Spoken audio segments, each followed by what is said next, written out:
Amperge Convida, com Heloísa Carpena. Em março desse ano, o mais acessado canal de streaming lançou a minissérie britânica Adolescência, a qual recebeu a aclamação da crítica e impactou fortemente o público. O enredo narra a história de um garoto de 13 anos que é acusado de assassinar uma colega de escola, em circunstâncias que levaram a família, a terapeuta e o investigador do caso a se perguntarem o que realmente teria acontecido. A série explora temas como a masculinidade tóxica, a radicalização nas redes e a má compreensão do comportamento juvenil. E desde seu lançamento no Brasil vem provocando intenso debate sobre como enfrentar o fenômeno da violência cibernética praticada por jovens. Para falar desse tema inquietante e atualíssimo, eu recebo hoje no Amperge Convida 2 promotores de justiça. Gabriela dos Santos Lusquinhos, que é titular da 7ª Promotoria de Justiça da Infância e Juventude da Comarca da Capital. Gabriela tem formação em mediação de conflitos e contribui no combate, proteção e prevenção de práticas nocivas e ilícitas envolvendo crianças e adolescentes na internet. Ela faz parte da força-tarefa do DEGASE, que é o Sistema de Acolhimento dos Adolescentes e Crianças.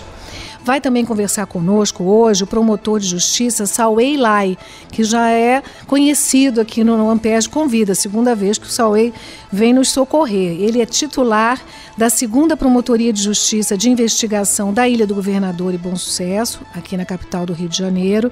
É mestre em Direito, professor e autor sobre Direito Processual Penal Digital.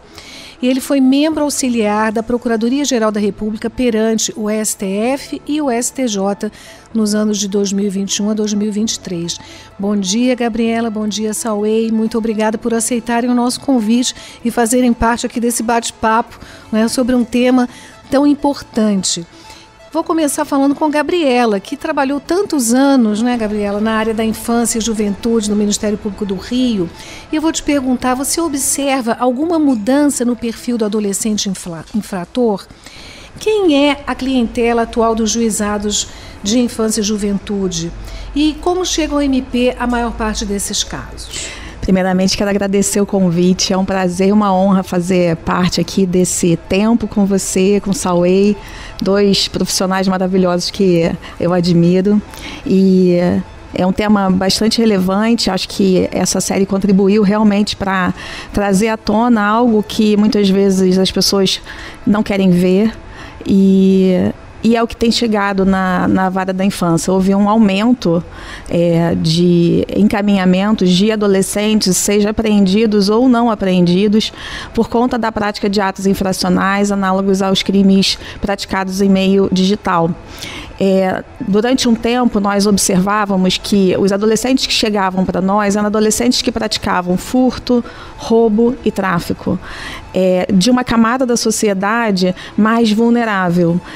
Muito do que mostrava a prática desses atos infracionais era muito de uma desigualdade social e econômica e que vinha refletido por meio da prática do ato infracional. Eram adolescentes que estavam circulando na cidade e que não eram vistos. E a invisibilidade deles desaparecia a partir do momento que eles praticavam o ato infracional. Com o tempo, nós começamos a observar uma mudança nesse perfil dos adolescentes que chegavam até nós. Nós observávamos que adolescentes que pertenciam a uma camada social mais favorecida, adolescentes que estudam em escolas de alto nível, começaram a chegar para nós com a prática de um tipo de ato infracional que mostrava também uma diferença nessa dinâmica infracional. Começamos a observar adolescentes que praticavam atos infracionais análogos a crimes digitais, praticados por meio de redes sociais.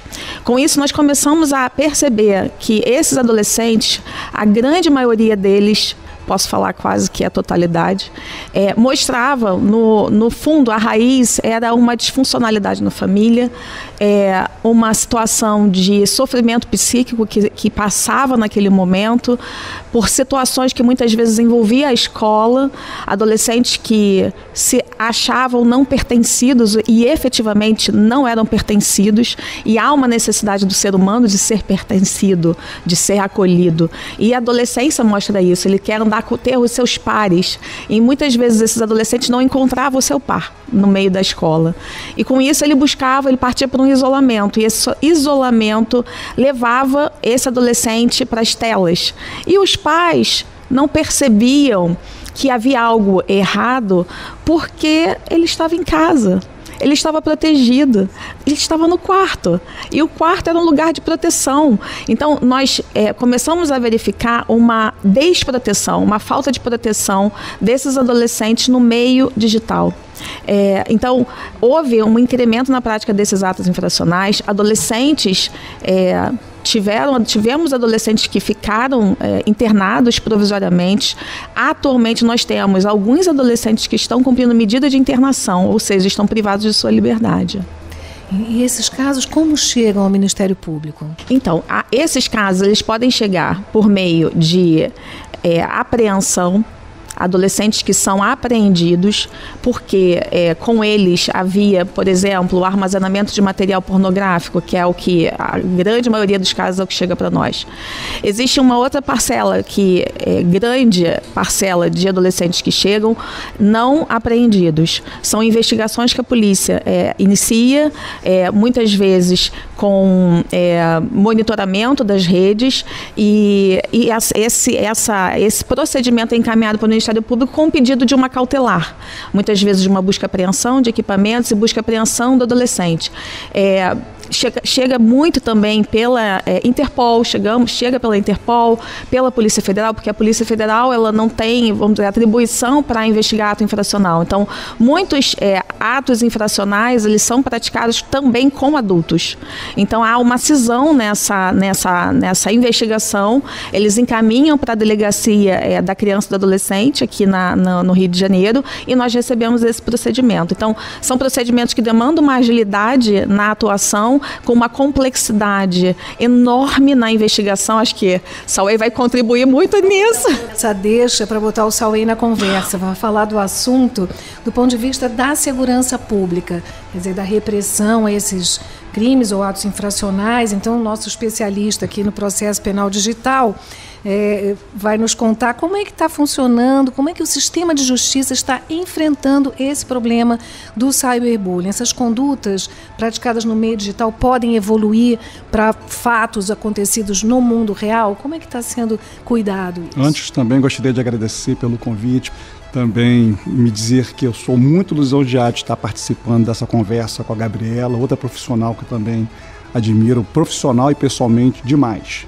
Em relação a essa questão da segurança, nós percebemos que ela se inicia no final da década de 90, Canadá, Europa, nesse sentido, né?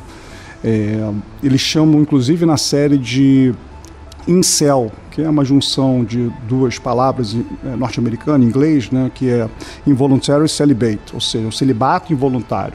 São adolescentes que, nessa época da vida, que querem conquistar as meninas e não conseguem, e começam a sentir uma certa inadequação social, uma inadequação escolar. E, consequentemente, são arregimentados, né, por grupos extremistas, né, que vão incentivar, estimular essa amargura, esse ódio, essa raiva, e, consequentemente, isso leva a uma escalada de radicalização de extremismo. Isso, no final da década de 90, início de 2000, isso é estudado na literatura acadêmica da Europa, e no Brasil, na verdade, isso não é nem tão recente, né? Basta a gente lembrar a chacina escolar de Realengo, aqui do Rio de Janeiro, em 2011. Tivemos também um episódio semelhante em São Paulo, a chacina de Suzano, em 2019, como eu disse, e todos eles se identificando como incels, né? Adolescentes que classificavam as mulheres como oportunistas, interesseiras e, consequentemente, queriam, de uma certa forma, se vingar delas, nessa questão de misoginia. É claro que a segurança pública, a partir dessas 2 chacinas, começou a tentar se aprimorar. Então, nós hoje temos no Ministério da Justiça, inclusive, um laboratório cibernético. No Rio de Janeiro temos a Síndica, a Subsecretaria de Inteligência, que faz o monitoramento das redes sociais, desses fóruns, né, e, consequentemente, também da Dark Web. Nós temos que lembrar que eles usam muito uma plataforma típico dos adolescentes, de gamers, né, que é a Discord. Então, a gente sabe que tanto a Polícia Federal quanto a Polícia Civil faz o monitoramento. Se é suficiente, aí já é outro debate. Mas esse é o caminho, a saída em termos de segurança pública. Sim. Então, havendo a investigação, esses casos vão para o sistema de justiça, né? Vou voltar então na Gabriela para te perguntar. Eu imagino que esse sistema que acolhe o adolescente, se mudou a clientela, né? Ele também está mudando, está em transformação. Em que sentido está ocorrendo essa adaptação?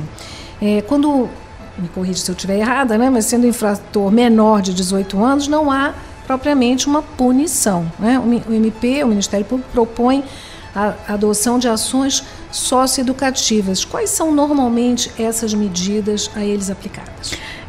Diante dessa mudança realmente do perfil, a Justiça também teve que mudar a forma de atuação.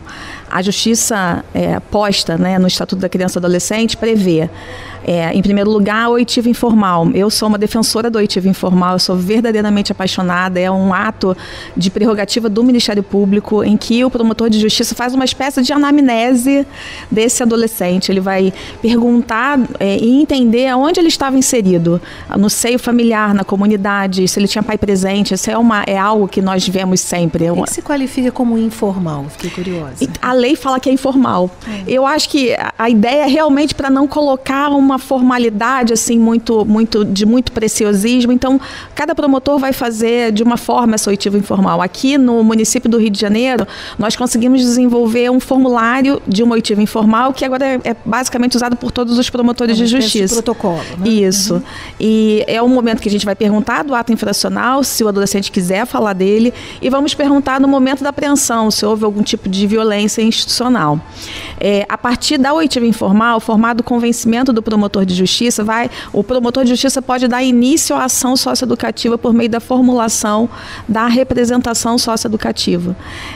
Em seguida, será designada uma audiência para ouvir esse adolescente, uma audiência para ouvir as testemunhas, e ao final dessa audiência, o promotor de justiça, o defensor vão apresentar suas alegações finais, a juíza vai proferir uma sentença. Nós começamos a perceber que nós precisávamos muito mais do que isso. Não bastava simplesmente aplicar uma medida socioeducativa. Era necessário aprofundar e entender que adolescente era esse, quais eram as suas reais necessidades. Nós percebemos que o ato de violência foi uma forma equivocada de manifestar e expressar uma necessidade não atendida.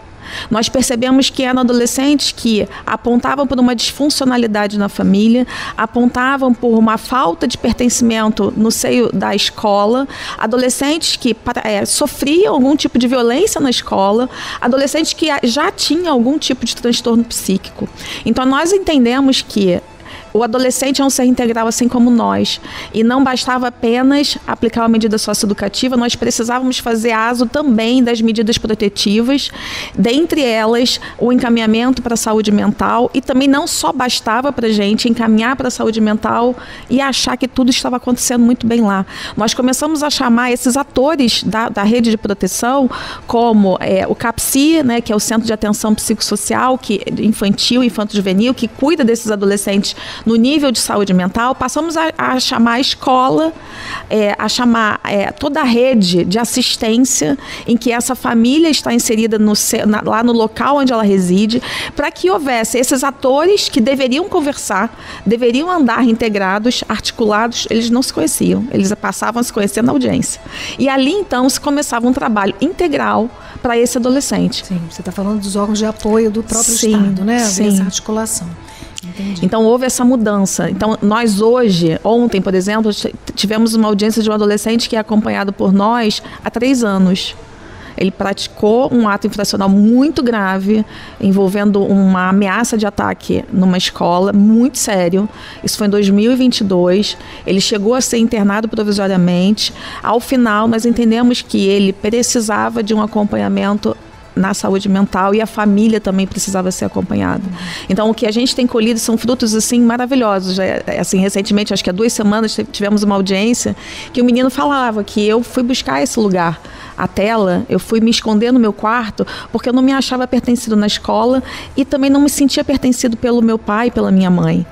E os pais, os dois, estavam presentes na audiência e se emocionaram ao dizer que houve uma mudança no relacionamento deles, que o filho agora tinha prazer em estar com o pai e que muitas vezes os pais acham que precisa de grandes coisas, precisa trabalhar muito para poder prover de bens materiais. E o que aquele menino queria era ir à praia com o pai.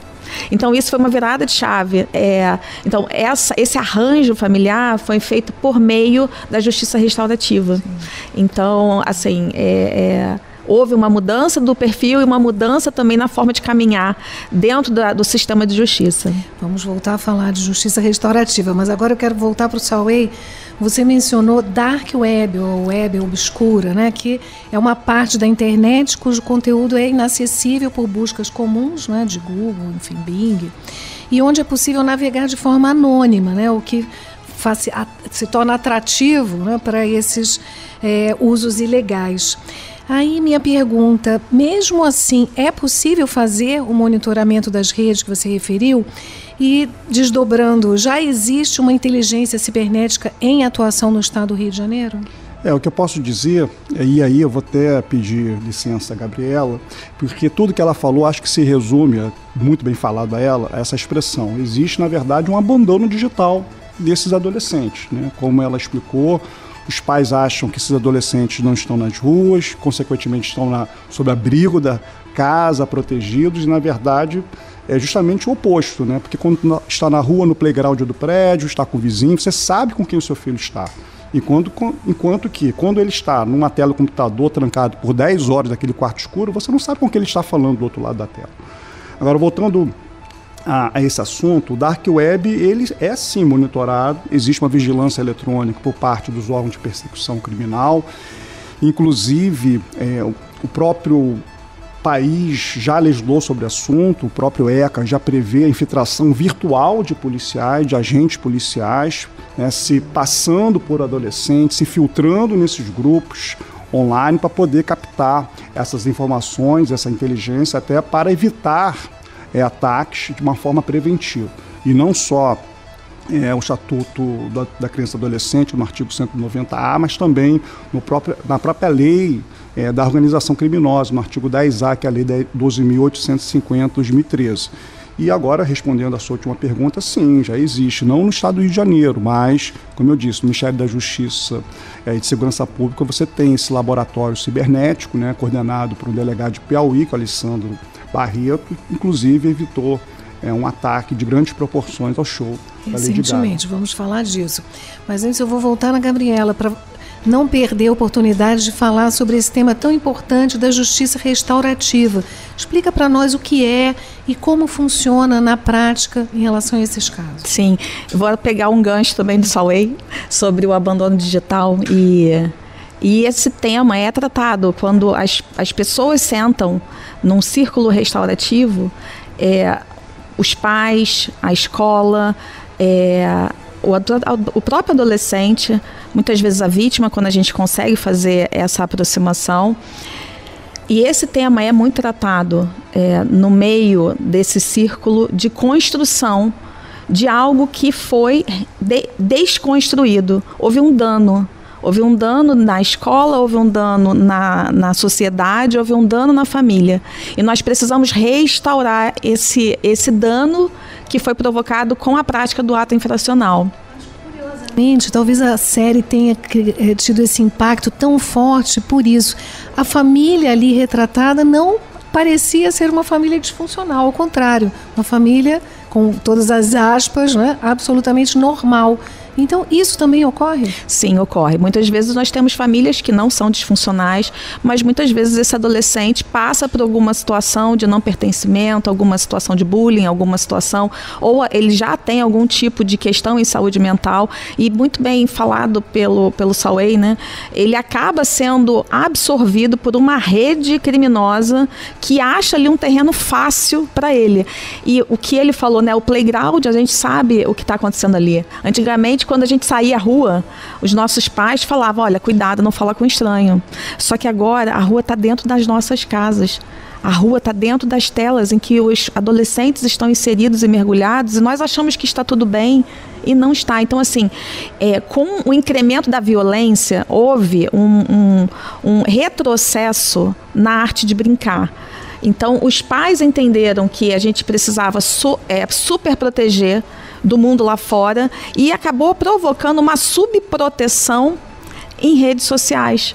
Então, esse adolescente, ele não está protegido em redes sociais. Nós temos um monitoramento, sim, mas eu acho que a gente também tem muito para avançar em melhorar esse meio digital. Tem uma frase que é de do folclore assim, africano, que fala assim: é necessário uma aldeia inteira para criar e educar uma criança. É necessário o envolvimento dos pais, envolvimento do sistema de justiça, envolvimento da escola, envolvimento da sociedade, para que as nossas crianças sejam educadas. Então, a justiça restaurativa, ela vem como uma saída, como uma possibilidade de apresentar a situação que ocorreu a partir da prática do ato infracional e por meio de técnicas de mediação, de comunicação não violenta, de tentar fazer um desenho de uma nova forma de atuar desse adolescente, dessa família, dessa escola. Então, ela acaba por verificar todas as necessidades que não estavam sendo atendidas de um adolescente, da mãe, do pai, da escola, e as partes, e não uma pessoa de cima para baixo que vai determinar o que vai acontecer através de uma sentença, mas as partes que vão construir de forma coletiva algo para funcionar de forma mais funcional aquele adolescente. Há também mais esclarecimento, né? E a série teve esse mérito de trazer o assunto para o debate. Existe algum tipo de programa voltado para as escolas? Então, atualmente as escolas têm buscado muito o Ministério Público, o sistema judiciário, para fazer palestras. Né? Então, assim, imagino que a Sauei também deve estar, daqui a pouco também vai ser chamada para que a gente possa participar desses lugares também, né? Entender que o Ministério Público, ele tem um grande papel de promover, eu sempre penso na promoção da paz, e por meio dessas palestras a gente acaba ajudando a escola a construir um lugar de paz, um lugar em que os adolescentes e as crianças se sintam acolhidos, onde eles conseguem verificar que os professores, os diretores, os inspetores são pessoas de confiança com quem eu posso compartilhar. Então, a gente tem visto que essa forma de ocupar esses lugares é um lugar, assim, é algo importante para o Ministério Público, para que as escolas busquem algum tipo de capacitação, algum tipo de entendimento a partir do que chega para nós no sistema de justiça. O Sauei já sinalizou, e eu vou aqui lembrar, né, trazer para a nossa discussão um fato muito recente, né, acontecido no sábado passado, dia 3 de maio, quando a Polícia Civil do Rio de Janeiro, em conjunto com o Ministério da Justiça e Segurança Pública, impediu um ataque à bomba durante o show da cantora Lady Gaga. Até agora, o que se sabe, eu pesquisei, né, para o programa, é que o chefe do grupo foi detido em flagrante no Rio Grande do Sul por porte ilegal de arma e um adolescente foi apreendido por armazenamento de pornografia infantil no Rio de Janeiro. A polícia também apreendeu em São Vicente, São Paulo, um outro jovem de 16 anos identificado como dono dos perfis investigados, que foi logo liberado na presença do seu pai. Os suspeitos atuavam pela plataforma Discord, que o Sauei já referiu, recrutando participantes para um desafio coletivo, cujo alvo seria a comunidade LGBTQIA+. Então, me parece que a gravidade dessas condutas é indiscutível, né? Imagine se tivessem explodido essas bombas no meio de 2,1 milhão de pessoas, né, que se apurou, não sei como contam isso, mas é possível contá-los, em Copacabana. Imagina terríveis consequências poderiam ter acontecido. Então são necessárias, sem dúvida, ações de prevenção, a fim de evitar que esses fatos se consumem. O que significa, né, na prática, que a atuação dos agentes do Estado, da polícia, enfim, do próprio Ministério Público, deve ocorrer antes que o fato aconteça. E isso é um problema, né, para os técnicos, porque se qualifica como uma espécie de justiça preditiva, né, que atua antes do acontecimento. Então, minha pergunta para você, Sauê, é uma provocação. O nosso sistema de justiça acolhe essas medidas? E como esse assunto está sendo tratado em outros países, já que não é uma realidade exclusiva nossa? Eu gostaria só de pegar um gancho, você falou na sua colocação, é que a família lá da série, adolescência, era uma família funcional. Mas era uma família funcional, e agora eu puxo o gancho, Gabriela, mas com deseducação digital. É aquele fenômeno, né? Meu filho está bem, estou provendo todas as suas necessidades materiais, está indo para uma escola boa, mas não estava vigiando o filho, né? Em frente ao monitor. E a série, ela vigiando passa... Vigiando de forma eficaz, né? Isso, a série passa isso. Eu só vi ele trancado, eu batia na porta, ele não abria a porta. Então, esse acompanhamento, esse monitoramento é necessário. E aí foi o que a Gabriela disse. E esse acompanhamento, esse monitoramento não é só da família, mas também da escola. E é muito importante esse despertar da consciência, da educação digital, de novo, na família, na escola e na comunidade. Agora, voltando à sua provocação, é uma realidade norte-americana, né, e europeia, com os ataques terroristas. O Brasil começou a vivenciar isso de novo, né? Nós tivemos aquele ataque escolar no Realengo, em 2011, depois ataque escolar em Suzano, em 2019, e o que se discute lá fora é a chamada justiça preditiva, é você se antecipar ao resultado lesivo, né? Basicamente é você criminalizar, tipificar condutas de uma forma preventiva e antecipada. Eu vou dar um exemplo. Isso está retratado em um outro filme, né? Minority Report, né, do Tom Cruise, né, dirigido pelo Spielberg. Quer dizer, antes do homicídio a pessoa já era presa. E esse filme é antigo, né? Interessante. Antigo. Acho que é início da década de 2000. Foi, né? Foi visionário. Foi. E o que eu posso dizer é que legislações estrangeiras já prevêem essa criminalização antecipada de certas condutas, né? Se você pegar a lei terrorista de Portugal, né? Enfim, nós temos essa raiz profunda com Portugal, é fácil de ler essa legislação porque está em português, nossa língua materna. A lei antiterrorista, a Lei 52 de 2003, e prevê, por exemplo, você elogiar na internet grupos terroristas, você passar instruções nas redes sociais em relação à fabricação de bombas. Então, são condutas que a legislação se antecipa justamente para evitar esse mal maior. No Brasil, a gente não tem. Inclusive, no meio acadêmico, isso já é muito criticado, né? A questão da justiça preditiva e da antecipação legislativa para a criminalização dessa conduta. Mas eu, francamente, tenho vou completar inclusive semana que vem 26 anos de Ministério Público como promotor de justiça. Antes eu fui estagiário do Ministério Público, então respiro o Ministério Público há 28 anos, sempre no campo penal. Eu acho que a solução é essa a direção, e a gente só precisa enfrentar essa resistência no Brasil para começar a conversar sobre essas legislações, né, de justiça preditiva. Seria criminalizar atos preparatórios, é isso? Você que é o especialista, cogitácio, né? Pensar no crime, pensar e planejar. É mais materializado, né? E chegar, então, a um resultado eficiente. Então, a minha pergunta final para os dois é: o que nós precisamos fazer, né, ainda caminhar, em que sentido, para que essa realidade realmente se transforme, para que essas providências se tornem efetivas? A questão da educação digital é um tema muito importante. Nós temos como medida aos pais determinado algumas ações de monitoramento, de cuidado do adolescente em meio social. Eu atuo, né, também com abrigos, e eu tenho uma situação agora recente de uma adolescente que foi acolhida porque ela vendia material pornográfico com um namorado que era mais velho. E a mãe sabia de tudo e eles moravam nesse mesmo local.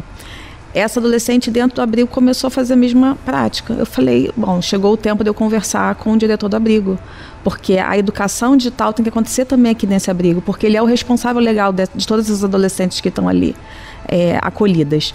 E consegui fazer um desenho com ele de que é necessário que tenham espaços e tempos certos para uso de celular num lugar em que ele veja todas essas adolescentes. Porque o que elas fizerem ali dentro é responsabilidade dele. A adolescente não tem por que ir para a rua com o celular. Não tem internet, ela vai usar a internet para quê? vai procurar um Wi-Fi da vida? Não, o celular fica aqui. À noite não tem celular. Enfim, algumas medidas que a gente Tirar o celular das escolas foi uma medida importante. Foi excelente. Nós já vemos resultados assim, excelentes assim, em termos pedagógicos, de rendimento acadêmico. Nós já estamos percebendo essa mudança nas escolas. Então, eu acho que a educação digital é algo muito importante. Existe aí uma tentativa de mudar, de disciplinar uma idade mínima para redes sociais. Então, a gente tem um psicólogo social chamado Jonathan Haidt, que ele tem um livro maravilhoso chamado Geração Ansiosa, e nesse livro, a partir de vários estudos que ele fez, ele inclusive vem aqui para o Brasil, ele diz que idade mínima para entregar um celular, 12 anos, sem rede social a partir dos 16 anos.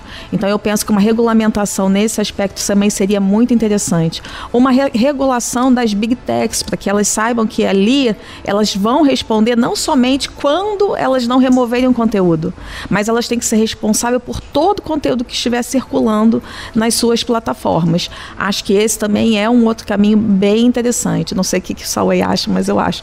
E achei muito interessante a questão da justiça preditiva, e acho que a questão realmente da gente prevenir que ações venham à tona, eu acho que com a educação digital a gente vai conseguir prevenir muito disso.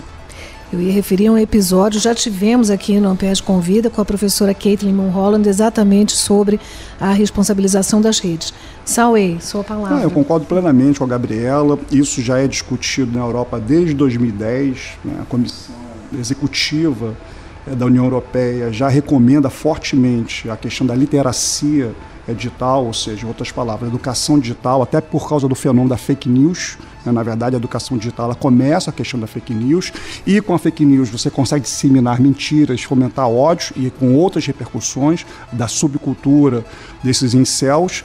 Então, a gente precisa realmente investir fortemente na literacia, na educação digital, e chamar essa conscientização, como a Gabriela bem colocou, não só a família, mas também a escola, a comunidade, as instituições públicas, para a gente poder proteger melhor nossos jovens, nossas crianças, nossos jovens.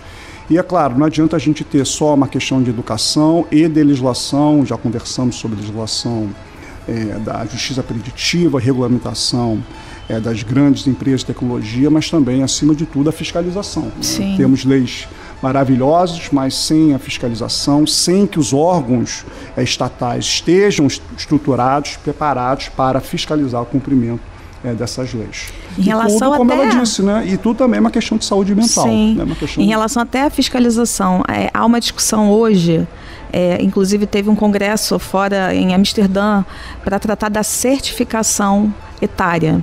O que significa? Existe idade mínima para entrar nessas redes sociais. A gente vê essa menina, que agora foi veiculado, que ela acabou falecendo por conta do desafio do desodorante. A menina tinha 8 anos de idade. TikTok é uma rede que tem idade mínima de 13 anos. Então ela entrou como?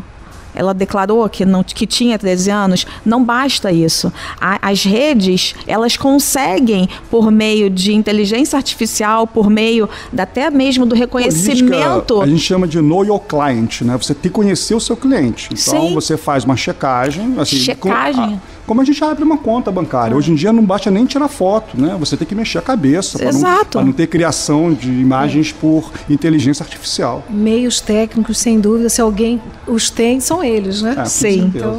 Então eles usam para poder fazer engajamento, mas eles não querem usar para fazer a certificação etária. Então a gente precisa batalhar para que essa certificação etária aconteça de forma efetiva, para que quem estiver ali usando aquela plataforma tenha efetivamente a idade que aquela plataforma diz que é a mínima recomendável. E olha aqui, quando ele coloca uma mínima recomendável, a gente poderia subir mais uns 5 anos. Mas ainda assim, nem essa mínima recomendável está sendo seguida. Gabriela, Sauei, muito obrigada pela entrevista. Eu vou convidar os ouvintes a acompanharem o podcast. O Ampere Convida, uma produção Associação do Ministério Público do Rio de Janeiro e da Rádio Roquete Pinto. Toda terça-feira, um novo episódio está disponível no site da Ampere, no site da Rádio Roquete Pinto e no Spotify.